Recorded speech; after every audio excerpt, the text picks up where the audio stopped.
favorite spot here on my patio where I like to start my mornings. Actually, usually I go on a morning walk and then I sit and I have my little coffee out here listening to the birds and kind of easing into my day.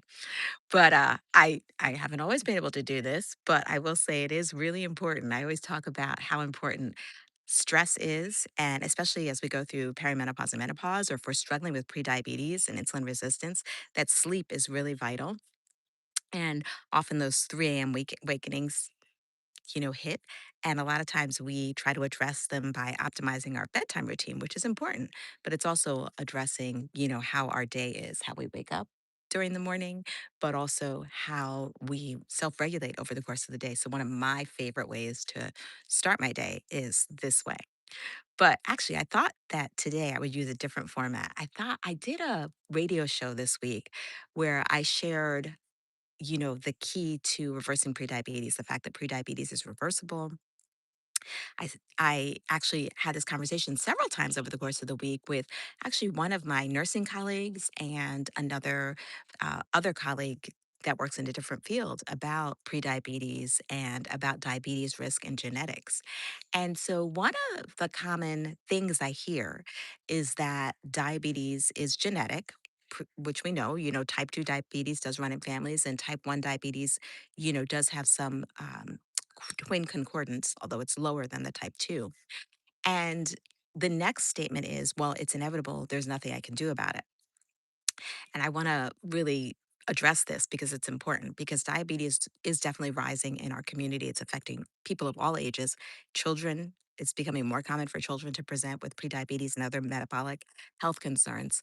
And the important point here is that it's not inevitable, that though the genetic risks are there, the genes are only a small part of the picture. What we actually do, our lifestyle, has a huge impact on whether we develop the disease. And then, if we have the disease, whether we go on to control it and maybe reverse it, or whether it progresses to sequela like liver disease and kidney disease and dementia and heart disease and stroke. So, we really do have control. We have more control than we think we do. So this is really important. So genes, yes, they're there, but something has to turn those genes on. And lifestyle is what actually turns the genes on. People use the violence trigger kind of words, and I don't like to use that. I like to look at it as the genes are there, and the switch is lifestyle, and that is what actually turns the risk on.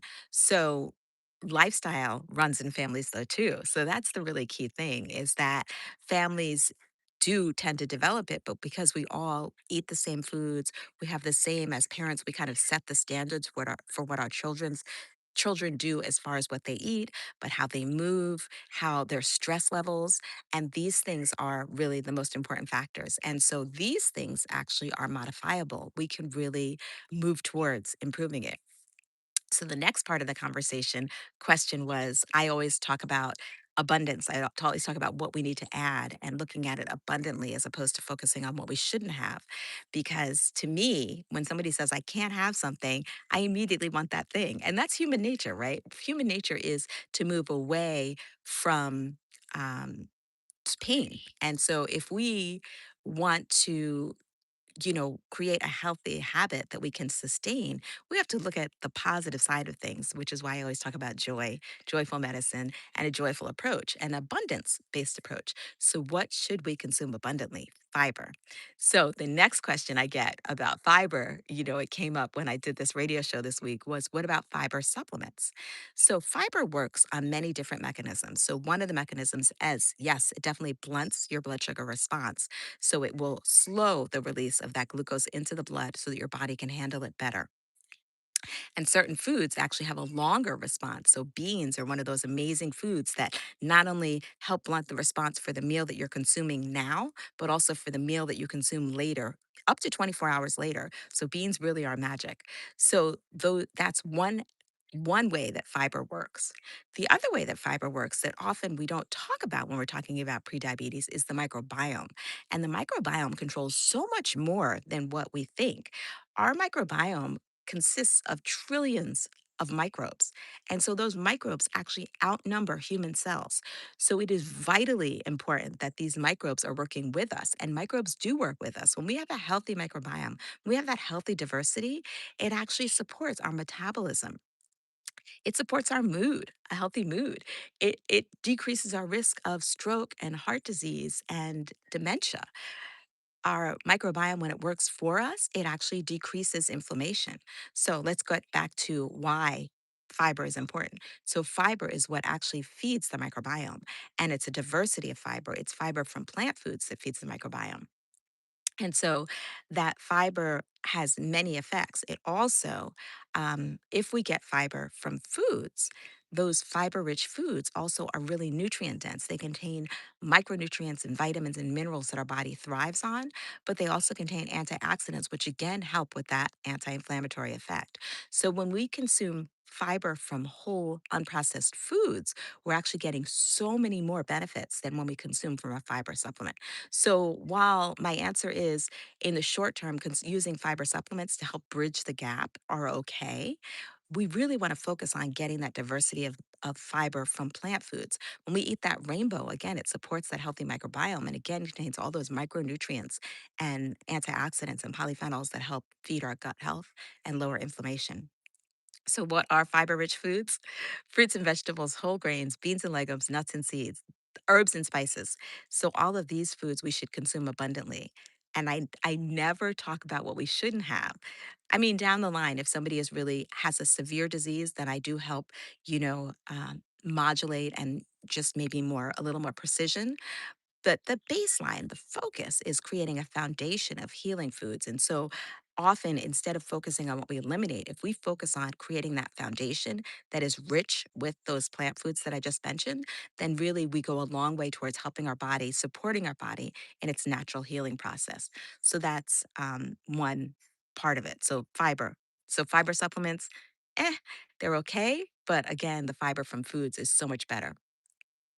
The other thing is the other question I got asked about was the microbiome and all the different things that our microbiome does. And so I talked about the decreasing inflammation and the effect on heart health and brain health.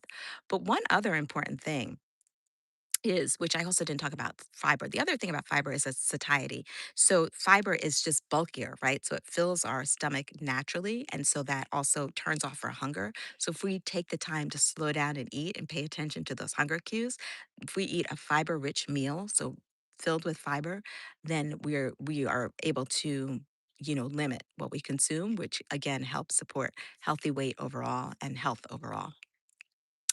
But so the microbiome, let's talk about it. So another big thing that our microbiome does, I told you it helps with our metabolism. But one of the big things is it creates these amazing chemicals called short chain fatty acids. And these short chain fatty acids actually stimulate the L cells in our intestines. And you know what L cells do? They produce glucagon 1 like peptide. Yes, the same chemical that the pharmaceutical companies are selling us, our body produces on its own. And the key to having our body produce it and the key to having it work properly is really doing all these things that I talk about all the time on this channel to support it. So, number one, eating that fiber rich meal consisting of whole unprocessed foods, which will help support a diverse microbiome, which is why this is so, so important to consume it from whole unprocessed foods. But other things that support that natural GLP-1 system are managing our stress, which is another thing I kind of started out talking about why I'm sitting here on my porch. Because stress is one of the things, the components that we just do not address seriously enough in medicine. And it has a lasting effect on so many things. So, not only does it affect glucose control, but it affects our heart health. We know that stress increases inflammation. It is directly toxic to our blood vessels and our heart. So, managing stress is not something we do on the side. It's not oh, it's nice. It's something that we need to put front and center um, in our management. So, the way that I like to manage stress, the way that I teach my patients is it's not that you manage stress in that moment, right? Because if we're in a stressful moment, we're going to use whatever tools we have available. And sometimes if we don't have the tools, it's not the right time to try to employ them. So, really, stress, like many other lifestyle things, happens way before the moment. It's what we do on a daily basis to help regulate our nervous system. And so things like my morning coffee out here in the sun, looking at the birds, one of those things. But it can be something maybe you don't have, the time in the morning. I don't always have the time in the morning. Sometimes I'm rushing to work. But we all have moments during the day where we can pause. And I often tell, especially women, that we often think that we don't have time for ourselves. We don't have time to do this, take the time for ourselves, to listen to ourselves. The key is when we feel like we don't have the time, when we feel like we're rushing, when we feel like, everything is coming down, those are the moments when it's important to just pause. Because if we're not being chased by a bear. Nobody's dying around us.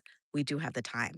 So it's important to just take that time, even if it is just a couple of minutes to breathe. Maybe it's a few minutes to step outside in the sun. Maybe it's a slow meditation. Maybe it's a dance party. Maybe it's a cup of tea. Whatever it is, taking that time to pause is important. And I haven't been talking about this enough lately, but this device that I'm on, the pause has to not involve the device because these devices steal our attention, but they also are a source of, anxiety and stress. We're constantly connected. I mean, it's amazing to have the ability to work from anywhere, to be anywhere and be able to be connected, but it really is detrimental because we, as human beings, are part of nature and we're meant to respond to the sounds of nature, to the birds, to the wind, to the trees, to all of that, and not to respond to these devices all the time. So taking a few moments in nature actually is one of the most powerful things we can do to help regulate our nervous system, to bring us back to what matters and to really start. It seems so esoteric, right? I'm not talking about protein. I'm not talking about limiting carbs. I'm not talking about losing weight. I'm talking about, but these things are actually the things that move the lever when we talk about long term health. So those are the questions I addressed this week. If you have questions, get in my community and comment there what you would like to discuss because I'll come live here. My goal is every Friday at 9 a.m. I'm here. Thinking about adding an evening live as well, so that I can address questions, talk about hot topics, really be more present to my YouTube community here. If you are struggling with prediabetes or diabetes, I have a free guide, a fiber guide. I also have a 5 steps to manage blood sugar. And if you're a woman in perimenopause and menopause and you are looking for a roadmap, I have a 6 week program that is starting on Monday. It's limited size, it's only a few spots. And it's really 6 weeks of understanding what is happening in your body. That is really, sometimes it feels like every day is a different adventure. But really, the things that underline, underlie what's going on. So, understanding the mechanisms of what's happening, the physiology behind it. And really, most importantly, is protecting our long term health because the symptoms, yes, are debilitating right now, but we can thrive during this period of time. And our thriving should involve our long-term health as well because I have been saying this line over and over and over again, but when I get to be 80, I want to be able to be dancing on the tables wherever that is. I want to be able to hike the world. I want to be active and vibrant and not be dependent on medications and really just have some freedom. And to do that, this period of time is really critical. So, that's what I'm talking about. The program's called The Missing Manual, Perimenopause Edition. If you want the details, I'm going to pin it in the comments here. So thanks for watching. Thanks for joining me. See me here on Friday mornings at 9 a.m. You can like, subscribe, and share it with anybody who could benefit. Okay. Thanks for watching.